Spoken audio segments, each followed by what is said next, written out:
30 orang sore 30 orang latihan nih. Besok pagi tinggal 7 orang.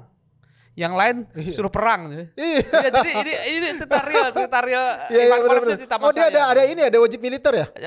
Enggak, waktu itu kan enggak entah wajib militer atau memang itu tiba-tiba ada perang. Iya pokoknya itulah ada Rohingya itulah iya maksudnya. pokoknya ada. Jadi tiba-tiba sore itu ada 30 pemain gitu.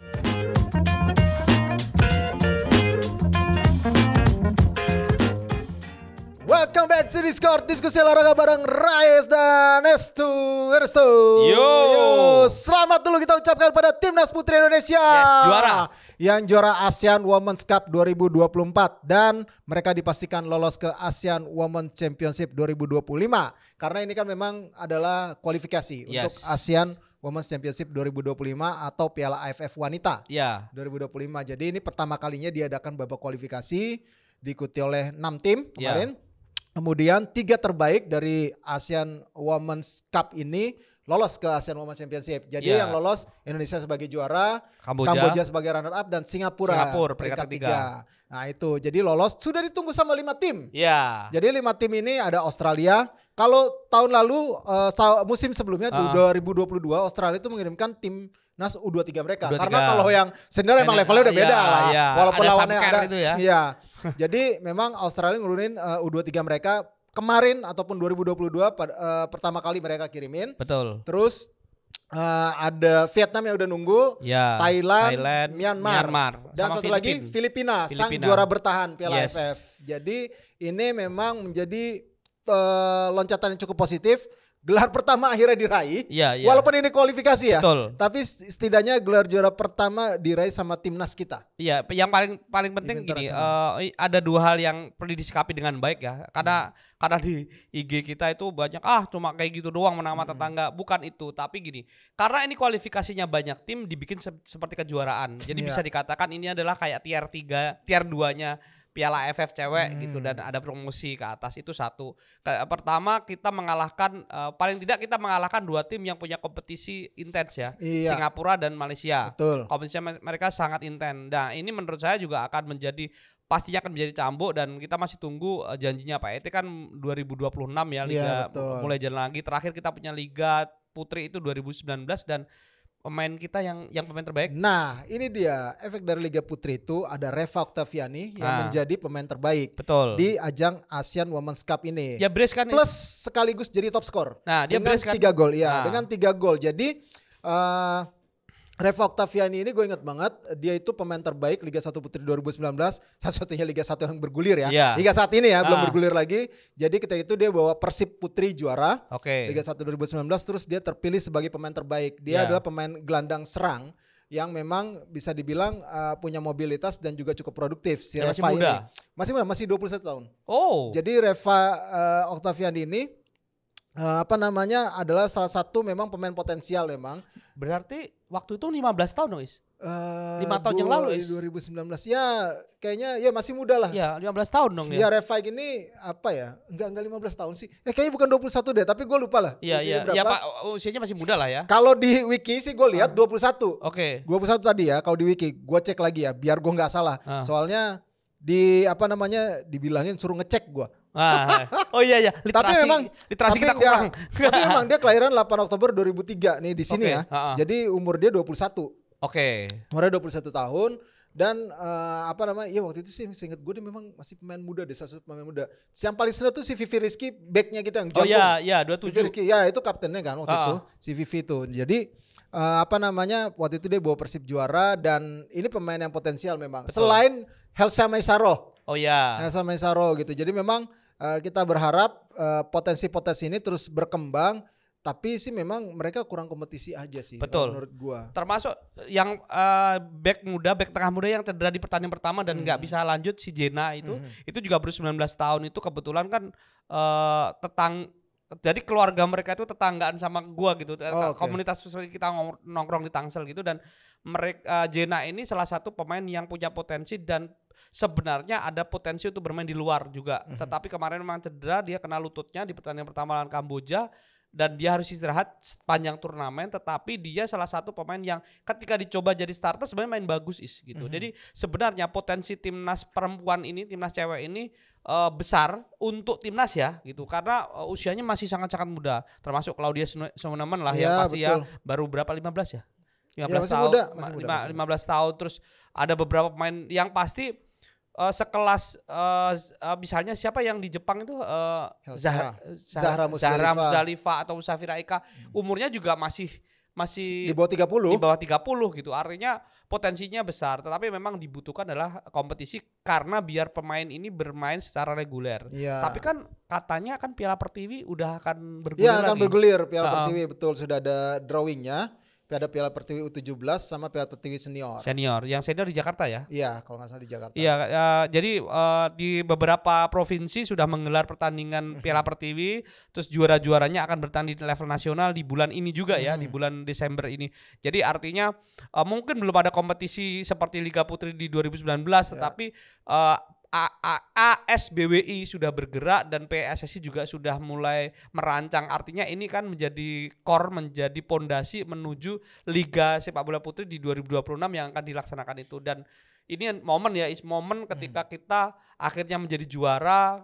Ini gelar pertama Coach Mochi yang menurut saya Coach Mochi, saya tidak membandingkan dengan siapapun, tapi kalau ngelihat tugas dia awal tahun datang dengan blank ya, dengan blank segala macam. Dan kita juga berterima kasih kepada Coach Rudi Eka, apapun Coach Rudi Eka, Coach Rulinere juga, Coach Rulinere, Coach Yopi Riwu, terutama Coach Yopi Riwu ya. Ini masih jadi pendamping lah. Orang yang sangat sangat kompeten di sepak bola putri. Terus ada pelatih kipernya dulu sebelumnya ada Kurnia Sandi, sekarang kan Mukti Ali Raja ya. Ini orang-orang yang menurut saya orang yang turun ke lapangan benar-benar mencari dan terlepas dari apapun ini adalah kerja kolektif ya. PSSI, ASBWI juga punya peran penting. Tentunya mereka akhirnya menunjukkan bahwa Indonesia punya potensi dan ya juara, alhamdulillah. Iya, itu dia. Makanya kita berharap terus berkembang untuk sepak bola putri kita, karena tantangannya akan lebih berat nanti di ASEAN Women's Championship 2025 gitu. Karena lawan-lawan ini memang secara peringkat di atas kita, terus secara kematangan bermain kompetisinya ada di Vietnam, Thailand apalagi gitu. Karena gue pernah ngeliat di Thailand sendiri itu ada jadwalnya tuh di Chonburi itu dari usia dini malah ada kompetisinya rutin digelar sama mereka gitu. Nah terus Filipina yang juga berkembang dengan para pemain naturalisasinya mereka dengan keturunan mereka yang akhirnya bisa lolos tuh pertama ke Piala Dunia dan akhirnya menjadi juara pertama kali di AFF pada 2022 lalu. Ini juga menjadi salah satu fenomena tersendiri bahwa Filipina sendiri mengejar itu untuk sepak bola putri, karena mereka agak sedikit berpikir realistis. Gue bisa nih ngejar untuk level dunia sepak bola putri, tapi dari sepak bola putri, sepak bola putri gitu. Tapi sepak bola putranya tetap mereka coba dorong walaupun dengan pemain-pemain naturalisasi, walaupun sekarang agak sedikit mandek ya. Sempat mereka melesat sampai peringkat tertinggi di Asia Tenggara, lolos Piala Asia juga. Iya, dan tapi ternyata akhirnya sekarang agak mandek nih mereka. Nah makanya kita juga jangan sampai seperti itulah. Ya, kita berharap baik itu di kompetisi putri maupun putranya tetap berjalan dengan baik, industrinya pun berjalan. Ya putri memang harus dibangun perlahan ya pondasinya gitu. Mudah-mudahan bisa berjalan dengan baik lah nanti. Oke, itu tadi sudah ke timnas putri. Sekarang kita ke timnas cowoknya nih yang bakal bertanding. Tanggal 9 Desember. Pertama kali di Myanmar ya. Yangon di Stadion Tuwuna. Gue pernah kesini sih emang. Ini stadion udah lama kayaknya itu stadion tuh. Dan tapi kemarin dipakai untuk Asia Challenge. Iya, Asia Challenge. Ya, memang salah satu Asia Challenge. Kayaknya sih direnovasi ya, diperbaiki. Udah beberapa kali renovasi lah itu stadion. Tapi memang Myanmar tuh kalau gue boleh bilang ya, Myanmar tuh kayak kita tuh kalau 80-an kayaknya deh. Kalau Vietnam tuh kayak kita tahun 90-an. Ya, tapi sekarang udah agak maju sih terakhir. Iya, sekarang udah agak maju gitu ya. Maksudnya gue terakhir kali kesana. Bukan mengartikan arti mereka ya. Iya. Kalau lihat suasananya ya, katanya gitu. Di Yangon terutama ya. Karena kan gue ke Yangon ke Tuna ini ya. Waktu itu gue ngerasa, pas Egy tuh AFF U18 di yang kartu merah itu, yang di semifinal. Kayaknya 2018 atau 2017 gue lupa ya. Nah itu gue ngeliat kayaknya Myanmar ini ternyata kayak 80-an Indonesia ya, ibaratnya gitu suasananya ya, suasananya gambaran picture gue gitu. TV-nya TVRI doang. Gue gambaran gue. Terus kalau Vietnam itu waktu gue kesana itu kayaknya wah ini 90-an Indonesia nih gitu loh. Jadi memang di Myanmar itu sebenarnya mereka juga sudah mulai membangun fondasi untuk sepak bolanya mereka, apalagi setelah lolos ke Piala Dunia U20 waktu itu dengan pelatih mereka. Namanya siapa yang pernah berkarir di sini? Steven Hansen itu bukan? Bukan Steven Hansen, bukan. Oh, yang orang Jerman bukan? Iya, orang Jerman. Orang Jerman. Pokoknya mereka lolos ke Piala Dunia U20 yang ngalahin coach Safri waktu itu di uji coba. Jadi mereka tuan rumah waktu itu Piala Asia dan mereka lolos ke Piala Dunia U20 2025. Jadi sejak saat itu mereka coba membangun, tapi pemain-pemainnya kalau nggak salah pada saat gua kesana itu timnas senior ya, jadi banyak kan yang ke level senior, tapi dibilang pemain-pemain itu gede kepala. Itu yang membuat mereka akhirnya regenerasinya itu juga cepet. Habis pemain-pemain itu yang merasa pemain bintang lolos Piala Dunia, ini nih penyakitnya ya. Jadi nggak cuma di Indonesia doang, di Myanmar ternyata kayak gitu. Waktu itu sempat ngobrol, ini nih pemain-pemain itu udah merasa bintang, gede kepala, akhirnya ya udah turun mereka dan dalam tanda kutip nggak disiplin. Betul. Kalau Ivan Kolev juga pernah punya pengalaman melatih di sana dan pernah cerita sama gue. Dia kalau tidak salah 2008-2009 ya, kan sempat di Indonesia terus balik ke sempat di Indonesia kan dari 2002 kan, terus di Myanmar terus balik ke Indonesia lagi tuh 2007 tuh. Nah sebelum ke 2007 balik ke Indonesia itu dia kan sempat di Myanmar tuh 2006 kalau nggak salah. Dia itu pernah TC itu 30 orang gitu ya, 30 orang sore 30 orang latihan nih. Besok pagi tinggal 7 orang. Yang lain suruh perang. Jadi ini cerita real Ivan Kolev cerita mas saya. Dia ada wajib militer ya? Enggak, waktu itu kan enggak entah wajib militer atau memang itu tiba-tiba ada perang. Iya, pokoknya itulah ada Rohingya itulah. Iya, pokoknya ada. Jadi tiba-tiba sore itu ada 30 pemain gitu.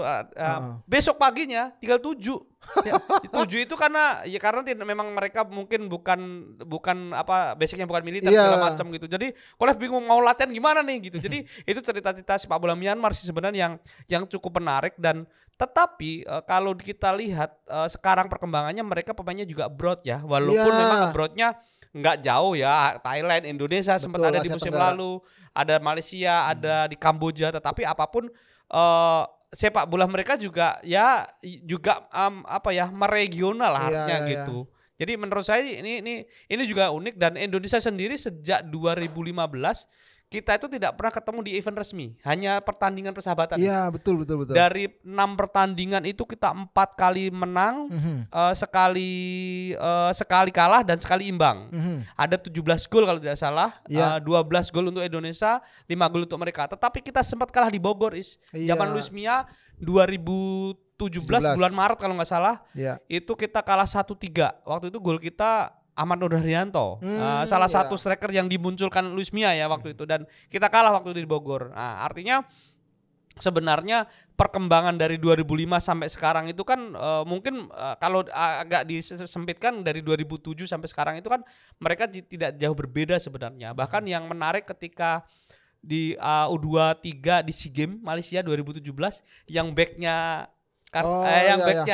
acting yang jadi meme segala macam itu itu salah satu pertemuan ikonik Indonesia lawan Myanmar itu gitu. Jadi menurut saya sesatu regional Indonesia Myanmar itu sebenarnya versi kecil Indonesia sama Vietnam atau Indonesia sama Thailand lah ya gitu. Kalau Indonesia Malaysia itu berbeda lagi nih.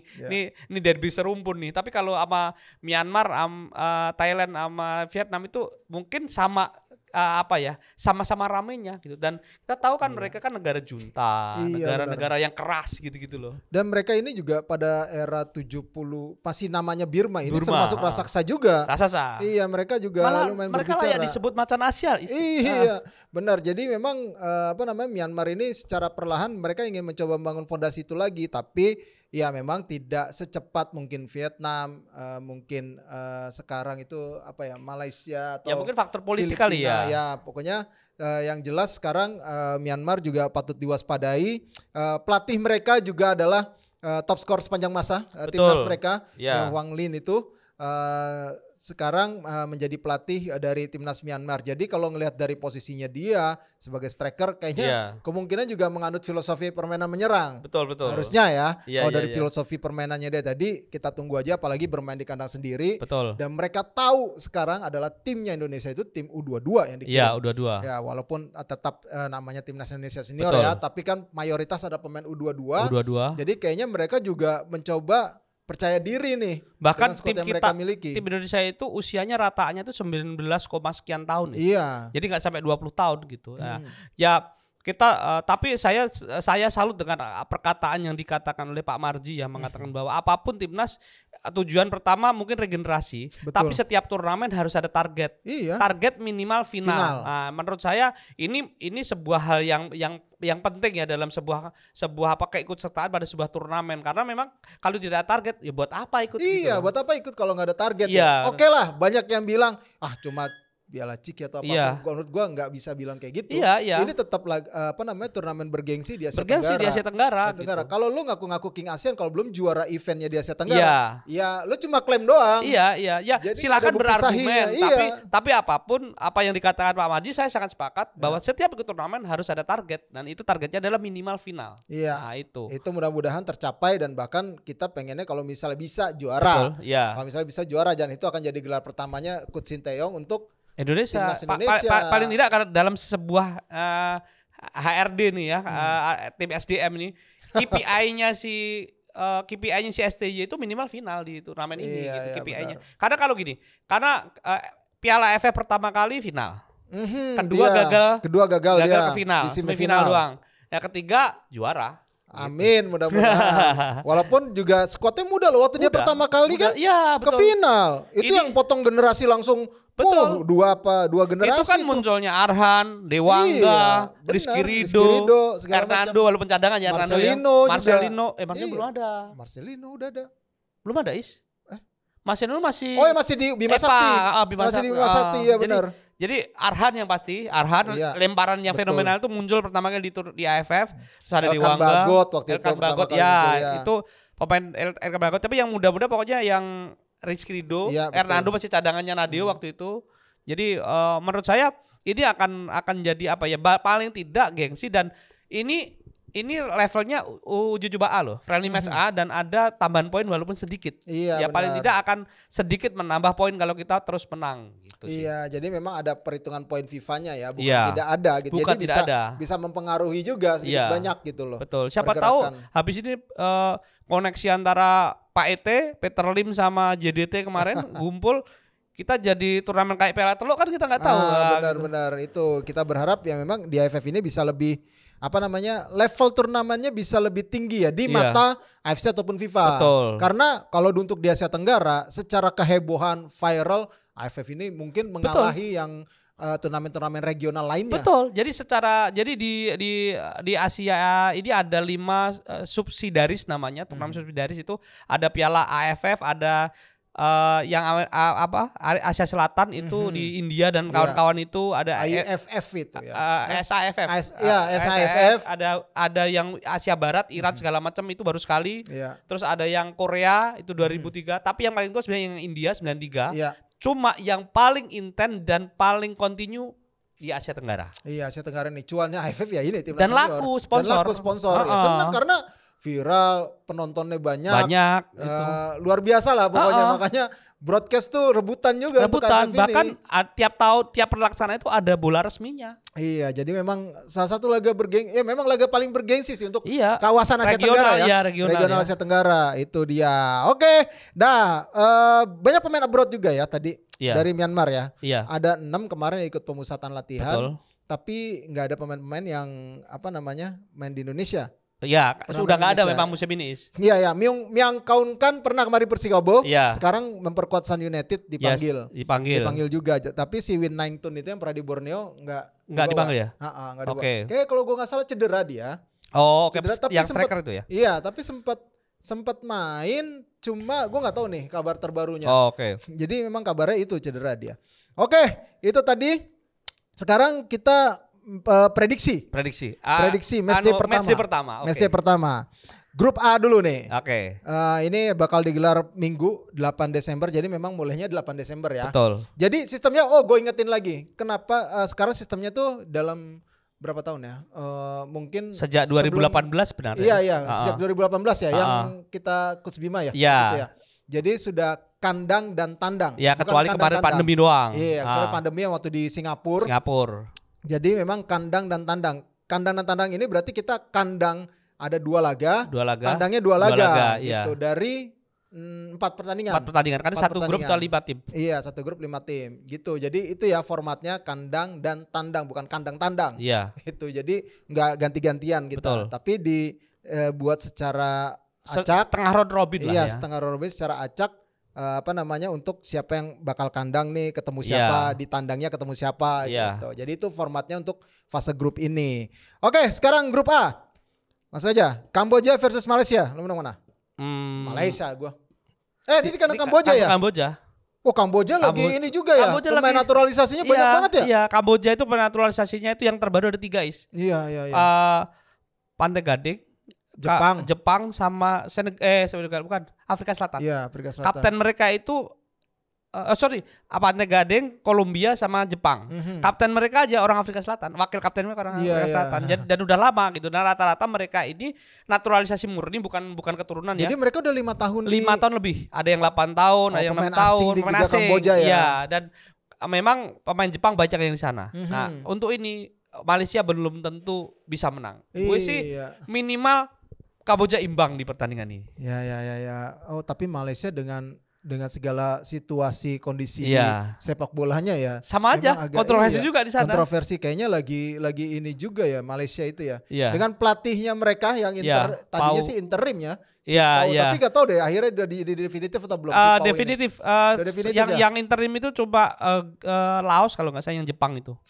Gyoku itu. Oke, ini jadi kalau Kamboja Malaysia, gua ngelihatnya harusnya Malaysia bisa menang atau 0. Gue sih imbang ya. Oh, imbang ya. Oke. Timor Leste Thailand lah. Main di Hanoi lagi. Main di Hanoi. Thailand. Terus grup B-nya Myanmar Indonesia. Tetap gue Indonesia. Coba Indonesia. Ayo coba. Nah, sebelum melangkah Indonesia, kira-kira starternya siapa isnya? Kita ngacak starter nih. Ngacak starter ya. Ngacak starter nih. Gue lihat dulu. Kalau ngacak starter, bentar.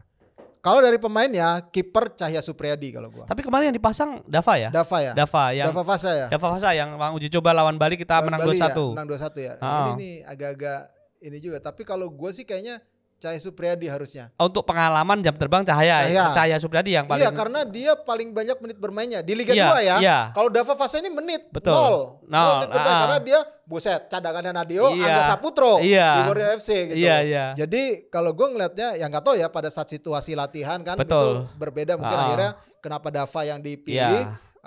Kita nggak tahu kondisi terkininya seperti apa. Yang dicoret adalah Ikram. Ya, Ikram Al-Ghifari. Ikram tuh mungkin salah satu kiper muda. Terus di Semen Padang juga jarang main. Iya. Tapi dia kiper potensial juga. Secara tinggi. Iya. Oke, jadi gue kayaknya sih Cahya ya. Cahya. Kiper utama. Terus kayaknya sih mungkin kayak pakai 4 deh. Pakai 4 back ya. Iya, jadi ada Pratama Arhan, Asnawi di kanan kirinya. Kemudian duanya itu ada Muhammad Ferrari sama Kadek Arel. Kalau 4, kalau 3 back makanya mungkin si Ferrari, Kadek Arel sama Robi Darwis kayaknya kemungkinan. Atau Kakang Rudianto. Ditaruh di tengah. Iya, ditaruh di tengah Kakang Rudianto. Walaupun di Persib dia dijadiin agak minggir ya. Iya, back sayap kadang-kadang sama juga Robi Darwis juga seperti itu ya. Nah, terus untuk di tengahnya ya udah Arkan Fikri. Gua sih ngeliatnya. Terus sama si kalau nggak Rivaldo Pakpahan si kayaknya Victor Detan deh. Enggak. Rehan Hanan. Terus sama Marcelo Ferdinand. Itu dia. Jadi untuk di gelandangnya, terus di depannya ini Rafael Strik kan masih belum ada. Ini ya. Ada Hoki Caraka sama Ronaldo Coates sih kalau gue lihat. Ya pilihan utama tetap Hoki lah menurut saya. Iya, pasti Hoki. Ronaldo Coates juga bakal bisa di situ. Ditaruh di sayap. Alfredo Nico juga bisa di sayap. Iya, Alfredo Nico juga ditaruh di sayap. Jadi itu sih kayaknya potensi-potensi yang bakal menjadi starting 11 menurut gua. Jadi kiper Cahya Supriyadi, jadi 4 backnya itu kalau pakai 4 back ada Asnawi, kemudian Ferrari, Arel. Kadek Arel, terus si Pratama Arhan. 3 di tengahnya Arkan Fikri. Kayaknya pakai 2 gelandang bertahan sih harusnya. Kalau bisa jadi Robi Darwis dijadiin gelandang bertahan. Ya, Raihan Hanan. Ya, jadi ada si gelandang bertahannya dia duet Persija Persib dong ya. Ya, betul. Robi sama si siapa namanya? Arkan Fikri. Enggak, Arema dong. Arkan Fikri kan Arkan Arema. Fikri, iya, bukan. Kalau si Raihan Hanan sana sih. Hanan itu gelandang serang. Raihan Hanan, iya gelandang serang. Oke, berarti Hanan sama Marcelino. Oke. Iya, jadi pakai 2 gelandang serang. Tapi nggak tahu nanti apakah Raihan Hanan dijadiin gelandang bertahan. Ya kita nggak tahu nih. Iya. Pokoknya biasanya tuh pakai double pivot. Iya. Apalagi kalau ngeliat materi pemain kayak gini, gue pasti mengiranya juga tetap SC akan memainkan counter attack. Betul. Serangan counter attack. Terus di depannya itu ada si Hoki Caraka, Ronaldo Kuate. Arkan Kakak kemarin ngegolin ya. Iya. Di Bali United jadi pasang ya. Arkan Kakak mungkin bisa jadi Arkan Kakak, tapi kayaknya Hoki jadi super sub lah. Iya, jadi super sub. Jadi Alfianto Nico, si siapa namanya Hoki Caraka sama Ronaldo Kuate. Yes. Yang terakhir pertandingan sekarang Myanmar Indonesia. Udah tadi. Indonesia Laos Vietnam. Ya lah Vietnam lah. Vietnam. Walaupun Laos kemarin nahan imbang Thailand ya. Vietnam dan Vietnam akan menang lebih dari 2 gol. Wih. Di kandang Laos lo ini. Ya. Laos lagi berkembang loh. Ngotaran jaket. Oke. Tapi emang Vietnam lagi ini sih lagi benar-benar ngotot. Serius, ya. Iya. Pengen juara. Gue juga Vietnam. Oke, itu tadi prediksi dari kita. Kalau kalian gimana prediksinya sampaikan di kolom komen. Beri terus dukungan untuk Timnas Indonesia dan jangan lupa untuk selalu memfollow sosial media Skor Indonesia baik itu di X, Instagram, TikTok, Facebook dan jangan lupa terus di subscribe YouTube-nya. Dan kita masih ada di Noise dan kalau pengen tahu perkembangan Piala AFF ataupun yang lainnya kalian bisa lihat di skor.id. Ada skor spesial. Oke, dengan gue Resatan. SRS tuh. Sampai jumpa lagi.